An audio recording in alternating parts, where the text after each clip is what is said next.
정성산 TV를 애청해주고 계시는 대한민국 국민 여러분, 해외 동포 여러분, 탈북민 여러분들과 해외에 계시는 북한 동포 여러분 안녕하십니까? 이번 시간에는 한동훈 지금 난리가 났으며 한동훈 민주당 첩자 스카이데일리가 작심 기사를 터뜨렸으며 한동훈의 충격 행보에 대해 소상하게 밝혔습니다. 이번 소식의 핵심이 과연 무엇이겠습니까? 윤석열 대통령이 한동훈 법무부 장관 임명한 이후에 이 한동훈과 또 이원석 검찰총장, 송경호 전 서울지검장, 문재인, 이재명, 조국 구속을 안 시킨 장본인이 이런 자들 아닙니까? 정성산TV 좋아요, 구독, 알림은 큰 힘이 되겠습니다. 후원해 주시는 모든 분들께 가열차게 멸공. 자, 여러분, 스카이데일리가 오죽했으면 핵심적인 건 뭐겠습니까? 데스크 칼럼, 중요한 보도란 이야기죠. 이 스카이뷰, 한동훈은 더불어민주당의 첩자인가? 자, 왜 이런 기사들이 쏟아져 나오겠습니까? 그만큼 한동훈 지금 국민의힘 당대표 후보로 나온 이후에 연일 쓴소리들이 쏟아져 나오고 있죠. 1997년 개봉한 영화 큐브라는 빈첸초 나탈리 감독의 캐나다 호러 영화가 있습니다. 35만 달러 약 4억 9천만 원이라는 초저예산으로 제작돼 전 세계에서 900만 달러 약 125억 원을 벌어들여 초대박을 친 작품입니다. 등장인물은 채 10명도 안 되는 한 무리의 남녀. 배경은 작은 구멍을 통해 옆방에서 옆방으로 끊임없이 연결되는 인공 건축물 내용입니다. 정체를 모를 거대 세력에 의해 납치된 주인공들의 신분은 학생, 의사, 탈옥수, 경찰 등 다양합니다. 이들이 마주치는 상당수 방들에는 끔찍한 함정이 설치되어 있습니다. 함정을 피하는 과정에서 몇몇은 목숨을 잃고 맙니다.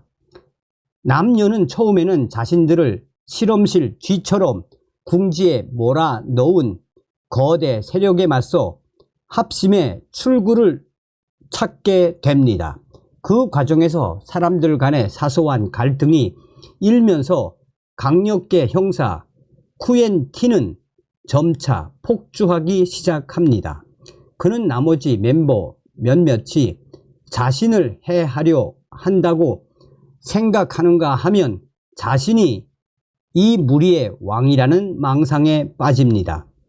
쿠엔틴은 경찰인 내가 질서를 잡아야 한다는 자기 합리화도 합니다. 급기야 무리는 폭군이 된 쿠엔틴을 멀리하고 경계하게 됩니다. 홀로 낙오한 쿠엔틴은 출로를 찾아 거대 세력을 응징해야 한다는 생각 따위는 까맣게 잊어버린 채 내게 감히라는 생각에 펄펄 뛰면서 나머지 멤버에 대한 복수에만 혈안이 됩니다.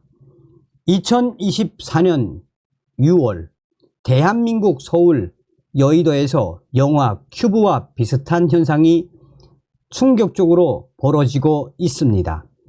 23일 국회 소통관에서 7월 23일 국민의힘 당대표 선거 출마를 선언한 한동훈 전 비상대책위원장 얘기입니다.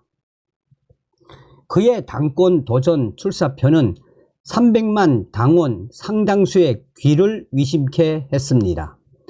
당대표가 되면 공수처 수사 종결 여부와 무관하게 제3자가 공정히 특검을 고르는 최상병 특검법을 추진하겠다.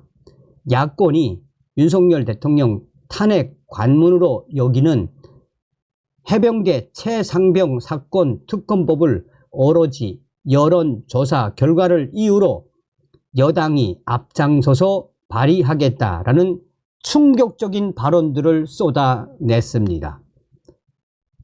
이후 국민의힘 당은 발칵 뒤집어졌습니다. 당권 주자인 윤상현 위원은 더불어민주당 대표 출마 선언으로 착각할 정도라고 강하게 질타했고, 홍준표 대구시장은 이미 총선 참패로 정권을 흔들어 놓고 당마저 정권을 흔들면 이 정권이 온전하겠나라며 쓴소리를 쏟아냈습니다. 당원들의 분노에는 이유가 있습니다. 민주당이 여당발 특검법을 원안대로 따를 가능성은 현저히 낮으며, 도리어 저것 봐라, 여당 대표도 대통령실의 최상병 사건 수사 개입 의혹에 대한 조사 필요성을 느끼고 있다라고 여론몰이에 나설 수 있습니다. 설사 민주당이 제3자에 의한 공정한 특검 추천에 동의한다고 해도 제3자의 친야 성향 인물 또는 단체를 선정하면 그것으로 끝장나게 됩니다. 22대 국회 의석수 108석의 국민의힘은 제3자를 고를 힘이 없으며, 그간의 전적을 볼 때 야당은 공정한 선발에 협조할 이유가 없습니다. 이렇게 무늬만 공정한 제3자 특검 추천 내용의 특검법이 본회의 문턱을 넘어 대통령이 제2 요구권, 거부권을 행사한다면 야당은 여당도 동의한 걸 대통령 혼자 반대한다고 몰아붙일 수 있습니다.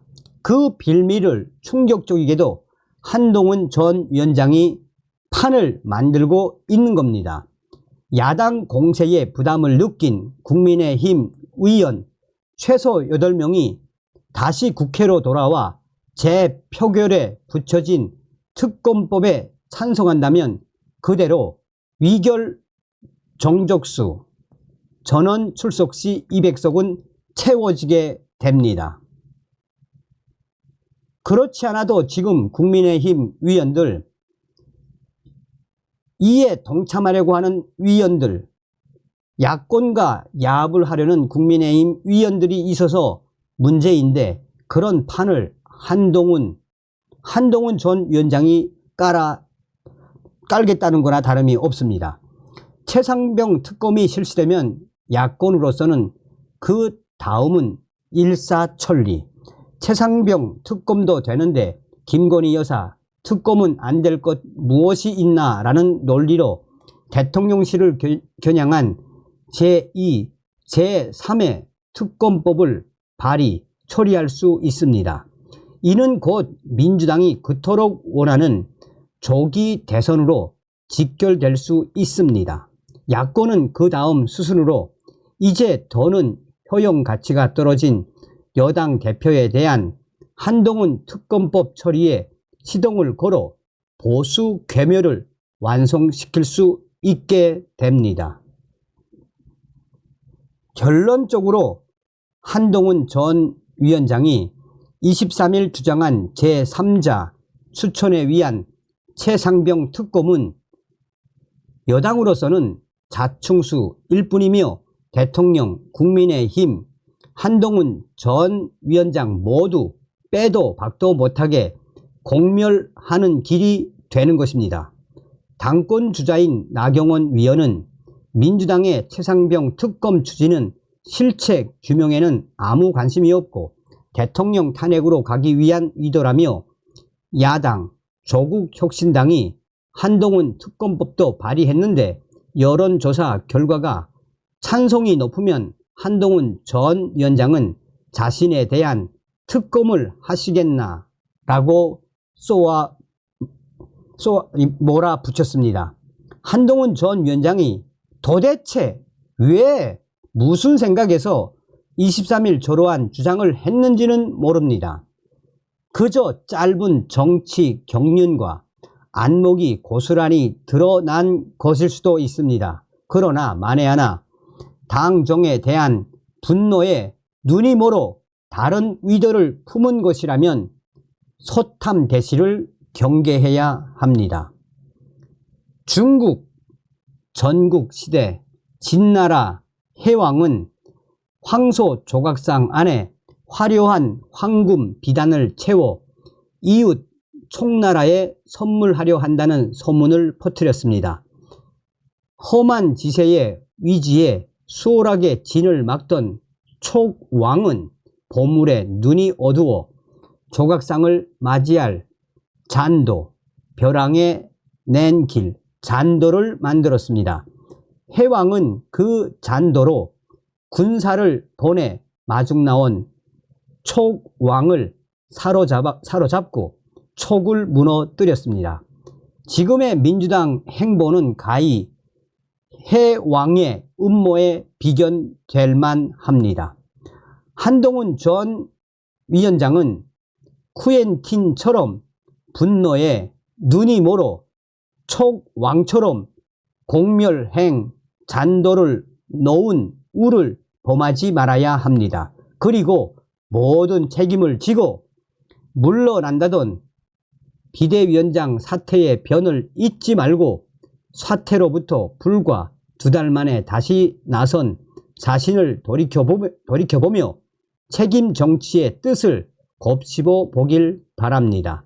자신이 내친 도태우 등은 물론 허식 전 인천시 의회 의장의 복당이 논의되고 있는 현실도 참조할 필요가 있습니다. 다음 시간에 뵙겠습니다. 멸공.